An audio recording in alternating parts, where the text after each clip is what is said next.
at the end of the trip, like one of the last days, he led us on this deeper breathing experience. And so he's playing a drum and he's chanting and he's just telling us how to breathe. He's like faster, follow this cadence, and we're doing breath holds. And all of a sudden, I start to feel this like vibration running through my body, and I'm like, "Oh, this is interesting."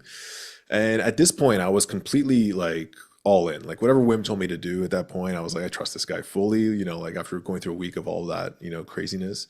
And so I was like, hey, I'm just gonna go for it. And so I just keep pushing through, and all of a sudden, like it's like a jet engine takes off. Like I just feel my whole body vibrating, and next thing you know, I'm like floating around at the top of this log cabin, like 20-foot ceiling, looking down at a group of people, and then I see myself, and I'm like, what the fuck is going on right now? Like, what is this? Am I dead? Like, again, one of those moments of like, I don't understand how this is possible.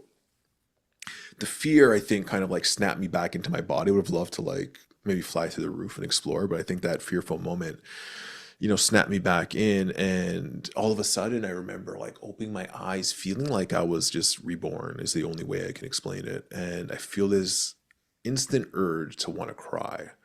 Mm. And I'm just like, oh no, there's all these competitive people here. You're not crying. And like a split second later, I'm like bawling my eyes out. Like it was, I just couldn't control it. And as soon as I just chose to like let go, just like floodgates open, like full booger tears, like 3-year-old, like crying. And it felt so amazing. It felt I